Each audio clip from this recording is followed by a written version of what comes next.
Welcome to Book Summary Podcast, your gateway to personal transformation. Each episode delivers big ideas from the world's most impactful books on mindset, productivity, and success, all in just a few minutes. Ready to turn knowledge into action? Let's get started. Welcome, deep divers. Let's kick things off with a question that might just make you pause and think a bit. What is the true measure of wealth? Is it really just the size of your bank account? Or, the car you drive? Or maybe it's something more fundamental, something we often overlook. That's such a crucial question to start with because, look, so many of us automatically think about, the visible stuff, right? The markers of prosperity. Exactly, the things you can see. But what if the real prize, the real wealth, lies, beyond those material possessions? Absolutely. And that's precisely what we're here to unpack today. You've tuned into the deep dive. This is where we try to sift through all the noise, pull out the most important nuggets of knowledge, and hopefully help you become truly well-informed. And our mission today, is to take an insightful journey into Chapter 7 of The Psychology of Money by Morgan Housel. It's a chapter with this incredibly powerful title, maybe even a bit provocative: Freedom. Yeah, freedom. And we're not just talking about some, vague abstract idea of liberty here. Our mission today is really to unpack this powerful and maybe counterintuitive idea that the highest form of wealth isn't just about piling up money. Nope. It's about something far more valuable, something deeply personal, gaining control over your most precious, utterly irreplaceable asset: your time. That's it, your time. We're going to explore how this concept really reshapes our whole understanding of what financial success actually looks like, and crucially, how it connects to our personal happiness. Get ready for some, surprising facts maybe, and definitely some engaging stories that might genuinely make you rethink your own financial goals. It's about peeling back the layers, isn't it, to discover what truly provides that lasting sense of well-being. Yeah. Especially for those of us navigating the complexities of building wealth and trying to secure our futures. Definitely. It's a journey worth taking. Okay, so let's dive straight into the heart of Housel's argument. He puts it so clearly, and honestly, it really resonates with me. I suspect it will with many of you listening too. He says, quote, "The highest form of wealth is the ability to wake up every morning and say, I can do whatever I want today." Wow. Just sit with that for a second. Yeah. It sounds so simple, doesn't it? But it's profoundly impactful when you really think about it. It really is. And, this isn't just some nice little sentiment or a catchy motivational quote you'd see online. Housel presents it as like a fundamental truth about human well-being. Right. Think about what that kind of autonomy actually means in practice. It's the power to choose what you want, when you want, with who you want, for as long as you want. Housel really emphasizes that this level of control over your own life, schedule your energy without being constantly pulled by external demands. It's not just valuable. He calls it, in a word, priceless. Priceless. It's the ultimate expression of personal agency, really. And that idea, it just flies in the face of so many conventional wealth metrics we're constantly bombarded with, doesn't it? Absolutely. We're all sort of conditioned, maybe from a young age even, to equate success with the miserable stuff. Yeah. The big house in the right neighborhood, the fancy car, the latest designer watch, maybe a huge investment portfolio. Those are the outward symbols. But status symbols. Exactly. But Housel's idea pivots our focus completely. It suggests true wealth isn't about those external displays at all. It's about an invisible, internal sense of control over your own life. It's not about what you own. It's about owning your time. Precisely. And that shifts the entire paradigm. Think about it. Societal measures of success are often incredibly superficial. They focus on the what. What brand is your watch? What model is your car? How many square feet is your house? Yeah, the specifics. Right. But Housel, and what we're diving into today, argues for looking past all that.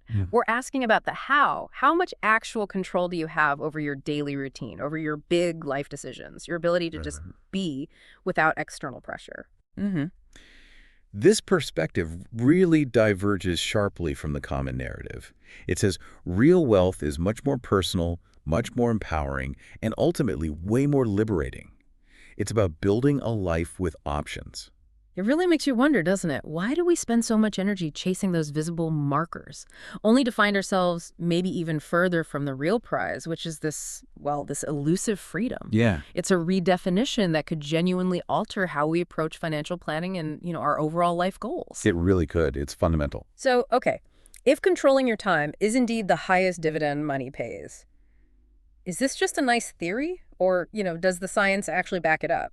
Good question. Yeah. And this is where our deep dive gets even more compelling, I think. We absolutely need to talk about the groundbreaking research of a psychologist named Angus Campbell. He was at the University of Michigan. Specifically, his really important 1981 book, The Sense of Wellbeing in America. Angus Campbell. Okay, The Sense of Wellbeing in America. What made his work so groundbreaking? Well, Campbell's work was truly revolutionary for its time because back then, much of psychology was really focused on pathology, right? What makes people sick or dysfunctional. We have the problems. Exactly. But Campbell deliberately shifted his focus. He wanted to understand what actually makes people happy, what contributes to a robust sense of well-being. And his key finding, after doing extensive research, was remarkably direct, unequivocal, really. He found that, quote, having a strong sense of controlling one's life is a more dependable predictor of positive feelings of well-being than any of the objective conditions of life we have considered. Wow. Okay, that's a really powerful statement. More dependable predictor than any of the objective conditions. So when he talks about those objective conditions of life, what exactly was he looking at? Because I think for many of us, our gut instinct would be to list those things as the main drivers of happiness. Precisely. And he wasn't just guessing. His research was incredibly thorough. Campbell looked at all the traditional markers we usually associate with a good life and material success. He rigorously examined things like income levels, the size of your home, the prestige and status attached to your job. Like your job title. Yeah, exactly. Yeah. Educational attainment, even things like marital status. He looked at all these concrete, measurable aspects of life. And what he consistently found was that while those things might contribute something, the feeling of agency, that profound internal sense of being in the driver's seat of your own life, that significantly outweighed all those traditional markers. It was the best predictor of genuine, sustained happiness. It's the subjective experience of control that really, truly counts. That's truly profound. It implies that for all the financial planning we do, all the emphasis on growing our net worth, the greatest intrinsic value of money might not even be in the tangible stuff it can buy directly. Instead, it's in its ability to give us that very control over our time, over our choices. It absolutely does. I mean, if you connect this to the bigger picture of financial planning and personal happiness, money's greatest intrinsic value isn't just about consumption. It's about accumulating what Housel calls unspent assets that give you greater control over what you can do and when you can do it. Unspent assets, meaning like savings or investments you haven't earmarked for something specific. Exactly. Money that gives you options, flexibility, peace of mind. The ability to say yes or no based on what you want, not what you have to do. These are the lifestyle benefits that, honestly, very few luxury goods can truly rival. Yeah. Think about it. A fancy car might give you a fleeting sense of joy, maybe some status. Sure, for a little while. Right. But the ability to decide your own working hours, or maybe take a sabbatical, or just spend an afternoon with your family without feeling guilty or stressed about work, that's a deeper, more lasting form of satisfaction. Because it taps directly into that fundamental human need for control that Campbell identified. It's like an investment in your actual well-being, not just in your material possessions. That's a great way to put it, an investment in well-being.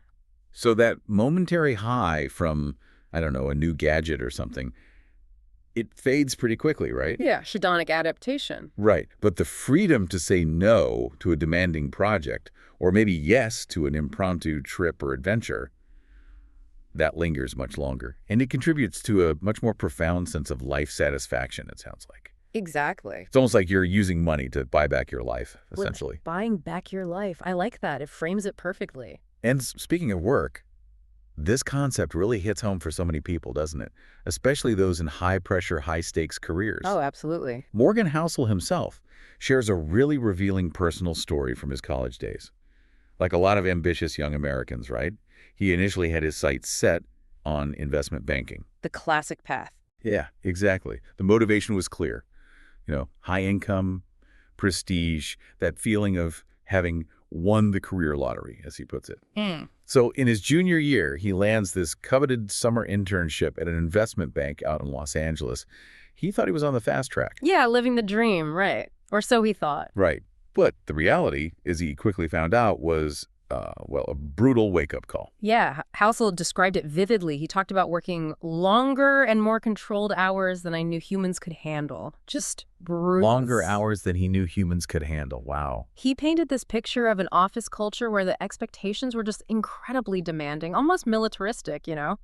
He even shared this particularly telling saying they had among the interns. Oh, yeah? What was it? If you don't come to work on Saturday, don't bother coming back on Sunday. Oof, that says it all, doesn't it? It really does. It just illustrates this environment where every waking second of his time, his energy, his schedule, it all became subservient to his boss's demands. There was virtually no room left for personal autonomy. None. And here's the kicker, right? The unexpected twist in his story. He actually liked the intellectual challenge of the work itself. He found the problems interesting, the people were smart. Yeah, that's the fascinating part. But he realized doing something you genuinely enjoy, maybe something you're even passionate about, but doing it on a schedule you absolutely cannot control. It can feel just as miserable, maybe even more so, than doing something you actively dislike. That's such a key insight. He ended up lasting only 1 month of a 4-month internship. He just couldn't take the lack of control. Right. And deep divers, there's actually a powerful psychological phenomena that explains this kind of internal rebellion. Psychologists call it reactance. That's right, reactance. What's fascinating here is how another psychologist, Jonah Berger, explains it in his work. He says people inherently like to feel like they're in control, in the driver's seat of their own lives. It's fundamental. We want to feel like we're steering the ship. Exactly. And when that fundamental sense of control feels like it's being taken away, even if the outcome of whatever you're being told to do is otherwise desirable, it can trigger this really strong psychological resistance, like an internal alarm bell. So you push back. Yeah. It manifests as people actively pushing back, saying no, maybe choosing an alternative path. Berger says, even when they might have originally been happy to go along with the original request or situation. It's just this core human need to assert autonomy. And when that's threatened, we instinctively resist. And this isn't just some isolated anecdote about investment banking, is it? It applies to so many modern careers. Oh, absolutely. Across the board. Think about it. How many people listening right now might be pursuing high-paying jobs? Maybe in tech or law or medicine or even really demanding entrepreneurial ventures, only to find themselves feeling trapped. Trapped by relentless schedules, that constant barrage of emails and notifications, this always-on culture that just slowly but surely erodes their personal freedom. It's a modern epidemic almost. The lesson here seems incredibly clear, especially for those of us striving for financial comfort. Just accumulating wealth without simultaneously securing control over your time. Well, it can be a false promise of happiness. Totally. You might have the money, the prestige, the successful title on LinkedIn, but you don't necessarily have the life you truly envisioned.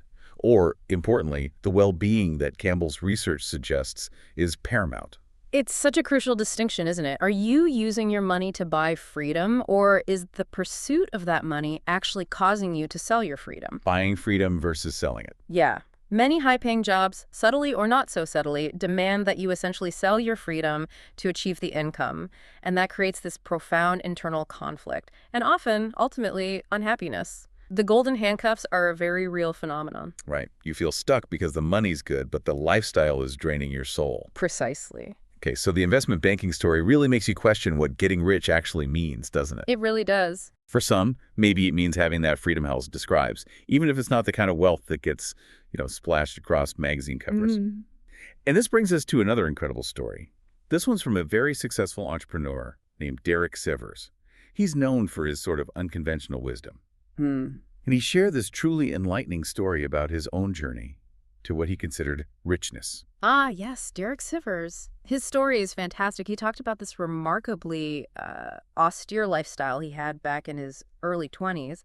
He had a day job in Midtown Manhattan, right? Earning around $20,000 a year, which even back then was pretty close to minimum wage. $20Ks in Manhattan. Wow, okay. Yeah. And despite living in one of the most expensive cities in the world, he adopted these incredibly disciplined spending habits. He famously said he never ate out, never took a taxi, just super frugal. He meticulously kept his cost of living down to about $1,000 a month. $1,000 a month in Manhattan on $20K a year. That's impressive discipline. Incredible discipline. And by sticking to this strict regimen for 2 years, he managed to save up a commendable $12,000 by the time he was 22. Okay, $12,000 saved by age 22. living frugally in Manhattan. That's amazing. But, in the grand scheme of getting rich, $12,000, it doesn't exactly scream millionaire, does it? Not at all. So what was the pivotal moment for him? What made that $12,000 so significant? The pivotal moment wasn't the amount itself, but the profound realization it sparked. With that $12,000 sitting in his bank account, Sievers did the math. He figured out he had enough cash to cover his basic expenses for an entire year. A year's worth of runway. Exactly, Yeah. a year of runway. And that realization meant he could quit his demanding day job and pursue his real passion, becoming a full-time musician. Wow. He knew he could probably secure just a few gigs each month to cover his modest living costs. And that, in his own powerful words, was when he considered himself truly free. Not when he had millions, but when he had $12,000 and the ability to choose. Precisely. He walked away from his traditional job just a month later, and remarkably, he never held one again. Okay, but here's where Seaver's story takes an even more insightful turn, I think. Years later, right after he'd built and then sold his company, CG Baby, for a substantial amount of money, we're talking millions here. Yeah, a huge success story by conventional standards. Right. A friend asked him about the experience of finally getting rich, the big payout. And Seaver's response was just profound. He said something like, "No, that didn't make a big difference in my life. That was just more money in the bank." Just more money. Yeah, he emphasized, the difference happened when I was 22. Wow. He said that the financial freedom he gained at 22, the ability to control his time, pursue his passions, that was far more impactful on his life than the later, much larger sums of money.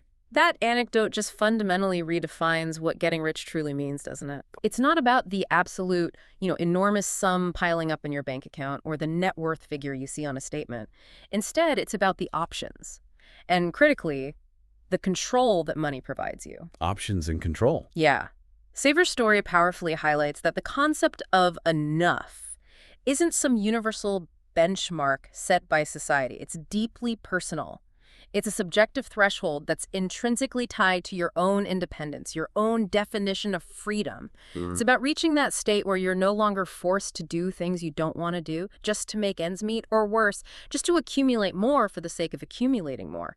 His enough point for genuine freedom was far, far lower than most people would probably imagine. It's such a fantastic reminder for our own financial planning, isn't it? Absolutely. That challenges us to ask, what is our enough?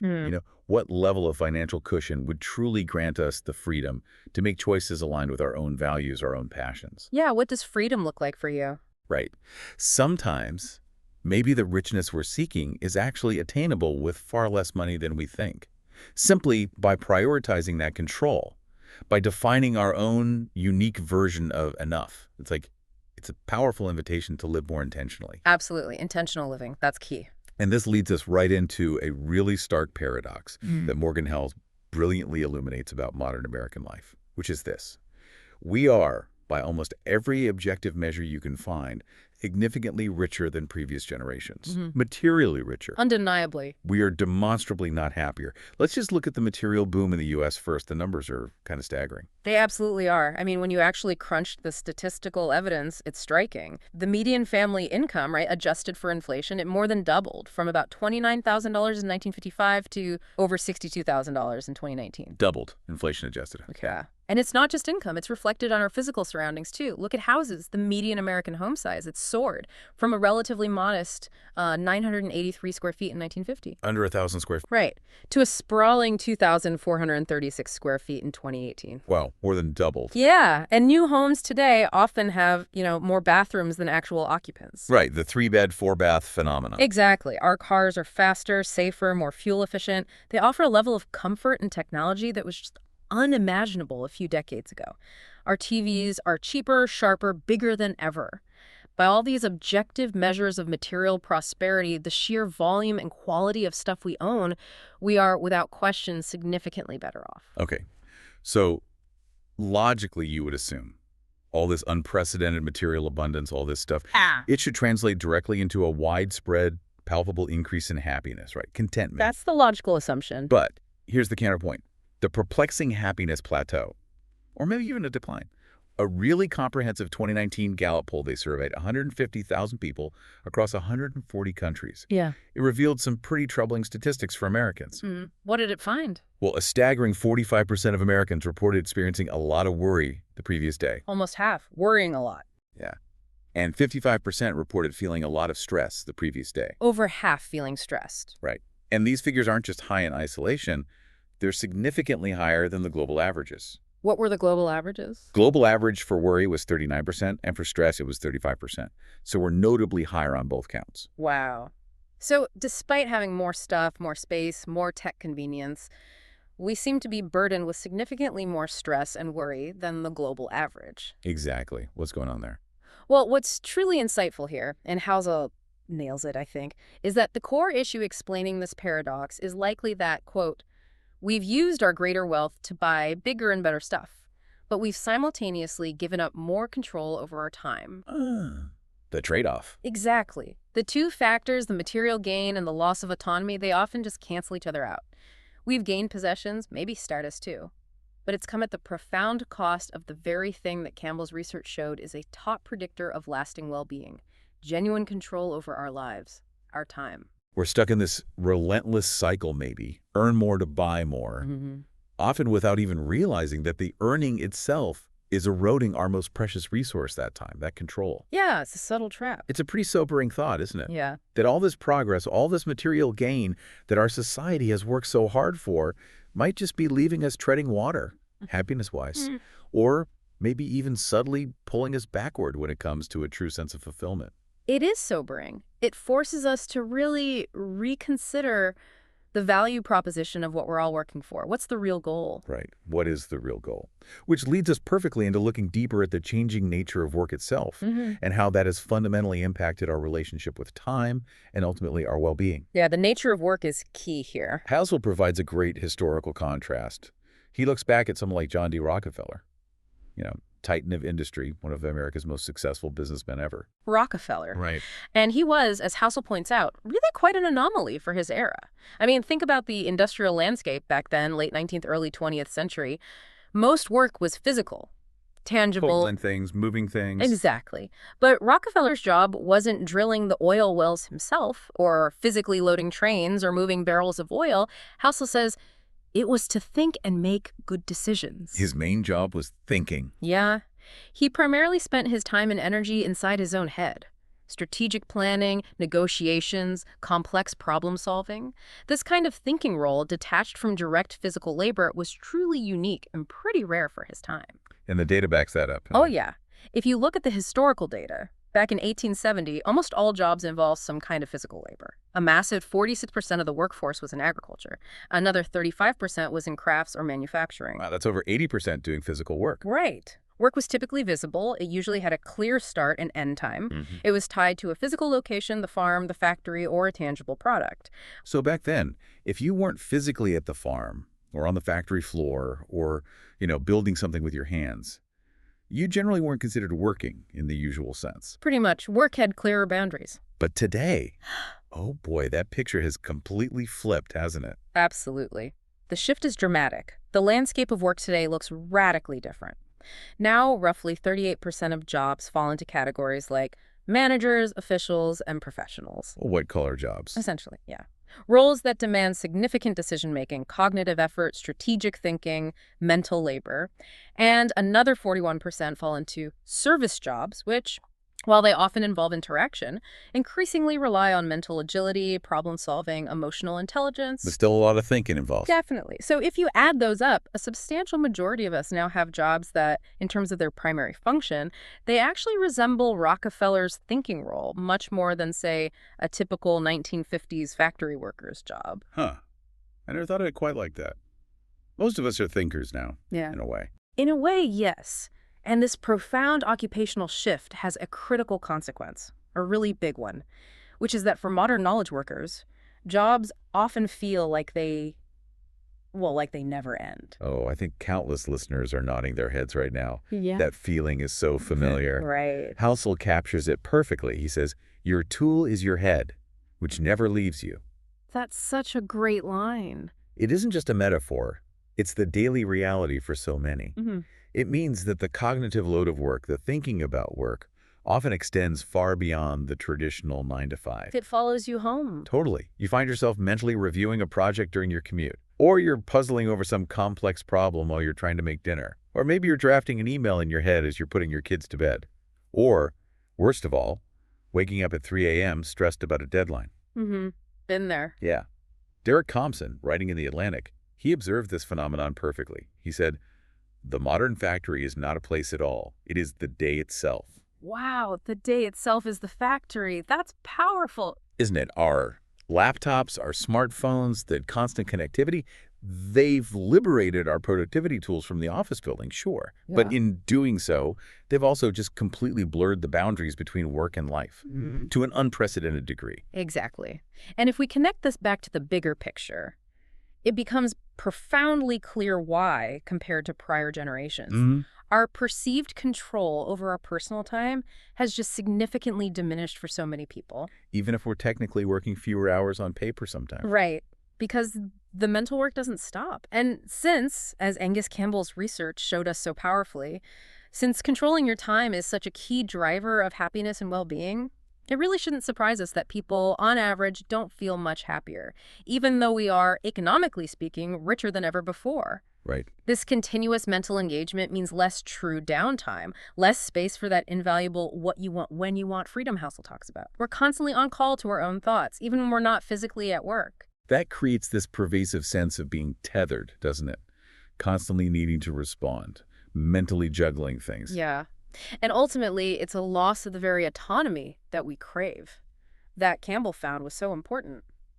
So with all these complex factors in play, the pursuit of wealth, the science of happiness, this changing nature of work, what's the ultimate wisdom here? Like, what's the bedrock truth we should really take away from all this? Yeah, where does this leave us? Morgan Housel offers a truly powerful perspective here. He looks to those who've lived the longest, gained the most perspective. He brings in the work of a gerontologist named Carl Pillemer. Ah, Pillemer's work, yes. In his insightful book, 30 Lessons for Living, Pillemer did something remarkable. He interviewed 1,000 elderly Americans to try and glean the most important lessons they'd learned from decades and decades of life experience. It's such valuable research, and Pillemer's findings from these interviews are incredibly consistent, and I believe profoundly illuminating for anyone thinking about their financial goals, their life goals, especially when he asked what didn't ultimately lead to happiness or life satisfaction. Okay, so what didn't work, according to the elders? Well, the elders were remarkably unanimous on this. Their wisdom was crystal clear on what not to prioritize. They consistently said that chasing money just for its own sake, or working relentlessly just to acquire more stuff, or constantly comparing your wealth to the people around you, those were paths that simply did not lead to fulfillment. So nobody said, gee, I wish I'd worked harder just to make more money. Not one. Pillemer emphasizes that. And what about the pressure to keep up with the Joneses? Or choosing a career purely for the paycheck? Yeah, what about those? On those points, they were just as unequivocal. The resounding message was, life satisfaction did not come from striving to be wealthier than your peers, nor did it come from choosing your work solely based on its potential future earning power. Wow, that's a huge, almost countercultural message, isn't it? It really is. It's basically a repudiation of so many things our modern society tells us to chase. Right, the constant pursuit of more, the social comparison game, the purely transactional view of work. Yeah, and this wisdom, coming from people looking back on a whole lifetime, it speaks volumes about what truly holds value in the long run. Okay, so that's what didn't bring happiness. Yeah. What did they consistently value? What truly mattered to them at the end of their lives? What they did consistently value were things like, well, cultivating quality friendships, real connection, being part of something bigger than themselves, whether that was a community, a cause, a family. With purpose. Exactly. Purpose and connection, and spending quality, unstructured time with their children. Quality, unstructured time, not just expensive gifts or vacations. Nope. It wasn't about lavish vacations or expensive gifts bought with money earned through long hours away. It was about presence, being there. Pillemer highlighted this particularly poignant quote from one of the elders. They said, "Your kids don't want your money or what your money buys anywhere near as much as they want you. Specifically, they want you with them." Oof, that hits hard. Yeah. They want you with them. Yeah. And that perspective, coming from those who have truly seen it all, processed a lifetime of experiences, It just strips away all the superficial noise, doesn't it? It cuts right to the core of what actually enriches human existence. It really does. It brings us back full circle completely to the central theme of this whole deep dive today. The ultimate lesson delivered straight from the collective wisdom of 1,000 elders. It's forceful, it's clear, it's undeniable. Controlling your time is the highest dividend money pays. There it is. It's not about the money itself as the end goal. It's not about the sheer volume of things it can buy. It's about the profound freedom, the invaluable opportunities it creates, to live a life that's aligned with what genuinely brings deep, lasting happiness, connection, purpose. That feels like a truly profound thought to carry forward as we navigate our own financial journeys, our own lives. It really does. It serves as such a vital reminder, doesn't it? That the most precious currency we have in life isn't just dollars and cents. It's moments, experiences, rich relationships.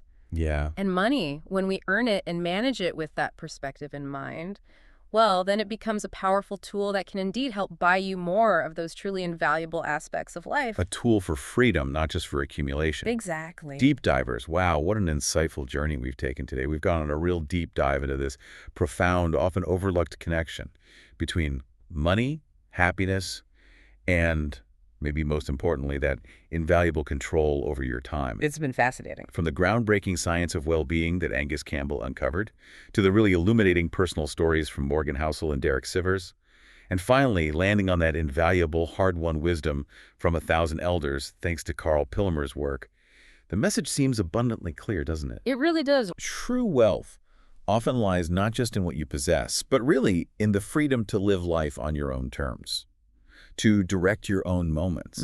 It's such a powerful invitation to fundamentally redefine our relationship with money and what it truly means to be rich, especially for those of us really focused on building that lasting financial security.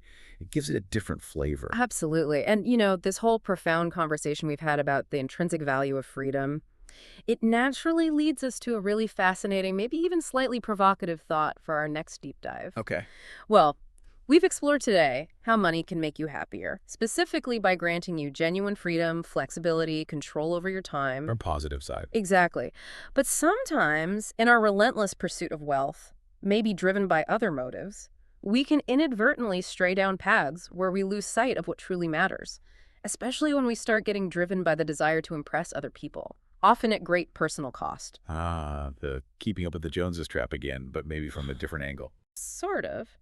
Next time, we'll delve into a brilliant examination of this phenomenon that Housel calls the man in the car paradox. The man in the car paradox.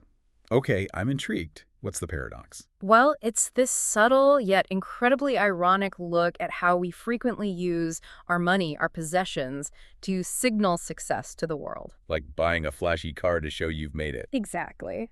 But the paradox looks at what that signal truly communicates to the people around us. Are people genuinely impressed by your fancy new car? Or are they perhaps just looking at it and imagining themselves behind the wheel? Oh, so you think you're sending a message about yourself, but they're actually just focused on their own desires. That's the core of the paradox Housel explores. It's a fascinating and sometimes maybe a little uncomfortable look at the gap between what we think our possessions say about us versus what others actually perceive. That sounds like a really crucial distinction, and one that could easily mislead us in our financial decisions, right? If we're chasing validation that isn't actually landing the way we think it is. Exactly. It highlights how easily we can be misled by our own assumptions about social signals and that whole quest for external validation. We'll explore how this paradox impacts our financial choices, our spending habits, and ultimately, our overall well-being. Sounds like another fantastic deep dive into the psychology of money. Can't wait. Me neither. Stay with us. Okay, deep divers, thank you so much for joining us on the deep dive today. Until next time, keep thinking, keep questioning, and maybe most importantly, keep striving for that ultimate dividend of freedom. Thanks for tuning in to the Book Summary Podcast. If you found value in today's episode, hit that like button, subscribe for more summaries, and share it with someone who's ready to grow. Want deeper insights, exclusive book notes, and reading tips? Join our free newsletter. The link's in the description. And don't forget, if you'd like to read the full book, our affiliate link is right below. It helps support the channel and keeps the summaries coming. Until next time, keep reading, keep growing.